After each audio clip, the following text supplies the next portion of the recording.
తల్లిదండ్రుల చేతి దాటిపోయారు అమ్మాయిలు కూడా, తల్లిదండ్రుల చేతుల్లో లేరు. తల్లిదండ్రులు కూడా ఆశలకి ఆర్భాటాలకి ఆస్తులకి అంతస్తులకి వాల్యూ ఇస్తున్నారు, అబ్బాయికి వాల్యూ ఇవ్వట్లేదు. అబ్బాయి ఒడ్డున్నాడా పొడుగున్నాడా, మంచి ఉద్యోగం చేస్తున్నాడా, అబ్బాయి అమ్మాయిని పోషిస్తాడా అని ఆలోచిస్తలేదు.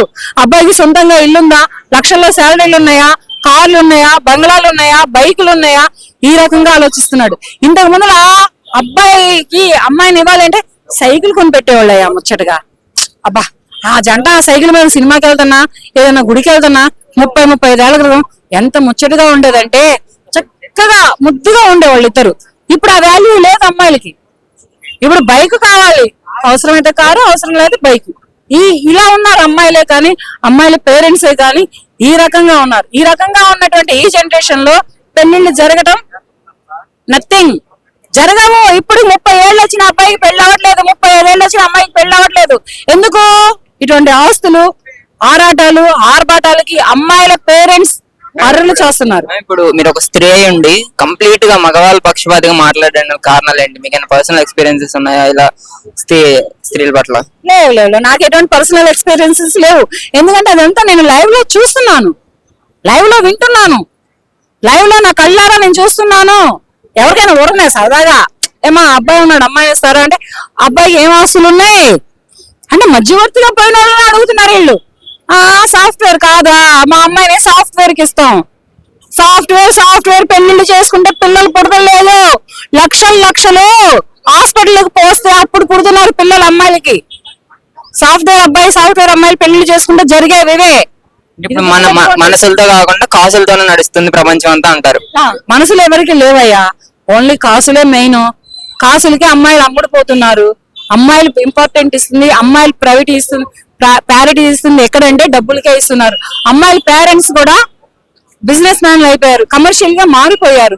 వీళ్ళు కట్నాలు ఎంత ఇస్తారో కానుకలు ఎంత ఇస్తారో పక్కన పెడితే అలా లేదు ఇప్పుడు జనరేషన్. కట్నం ఇవ్వరు, పెళ్లి చేస్తారు, చెయ్యకపోతారు, ఫంక్షన్లు పెట్టుకుంటారు, పెట్టుకోకపోతారు. ఇంత లక్షలు పోసి ఫంక్షన్ హాల్ మాట్లాడుకొని ఇటేడు తరాలు అటేడు తరాలు చూసుకొని, ఇటు ఉద్యోగాలు అటు ఉద్యోగాలు చూసుకొని, ఇటు ఆస్తులు చూసుకొని అన్ని చూసుకొని పెళ్లిళ్ళు చేసుకుంటే వీళ్ళిద్దరి మధ్య అండర్స్టాండింగ్ లాగా విడిపోతున్నారు. ఫ్యూచర్ లో ఏమైనా మారే అవకాశం ఉందా? జనరేషన్ ఇంక ఇలానే కొనసాగుతుందా, ఇంకా దారుణంగా కొనసాగుతుందా? మంచి బాటలోకి నడిచే అవకాశం ఉందంటారా? మంచి బాటలోకి నడిచే అవకాశం అయితే లేదయ్యా. అమ్మాయిల పేరెంట్స్ మారితే అప్పుడు నడిచే అవకాశం ఉంది. మెయిన్ మారాల్సింది ఇక్కడ ఎవరు అంటే అమ్మాయిల పేరెంట్స్. ఎందుకని అంటే ఇక్కడ మహిళగా అటువంటి మహిళలని ఎందుకు ఇలా మాట్లాడుతున్నాను అంటే నేను కళ్ళారా లైవ్ లో చూస్తున్నాను. లైవ్ కాదు, ఎగ్జాంపుల్ కూడా కాదు, పక్కా చూస్తున్నా నేను. మా ఇంటి పక్కన ఎవరో అబ్బాయి ఉన్నాడు, అమ్మాయిని ఇస్తారా అంటే మేము హైదరాబాద్ ఇవ్వము, బెంగళూరు ఇవ్వము, మళ్ళీ అమెరికా ఇస్తారు, రష్యా ఇస్తారు, పాకిస్తాన్ ఇస్తారు, పిల్లకి పాకిస్తాన్కి. ఏదైనా ఫ్లైట్ లో వెళ్ళేవాడికి వాల్యూ ఉంది కానీ ఇండియన్ కంట్రీలో ట్రైన్ లోనో లేకపోతే బస్సులోనో వెళ్ళేవాడికి వాల్యూ లేదు. ఈ అమ్మాయి అక్కడ ఫ్లైట్ లో వెళ్తుంది, రెక్కల విమానం ఎక్కి వెళ్తుంది, కానీ అక్కడ అమ్మాయి ఎటువంటి స్ట్రగుల్ తీసుకుంటుందో తెలియదు, అక్కడ ఎటువంటి బాధపడుతుందో తెలియదు, ఆ అమ్మాయి ఎటువంటి చావు చేస్తుందో తెలియదు. చచ్చిపోతే మాత్రం శవం కూడా 3 నెలల వరకు ఊరు రాదు. ఇది బాగుంటుంది వీళ్ళకి. కంట్రీ ఇస్తే అది, కంట్రీ ఇవ్వకపోతే ఇది.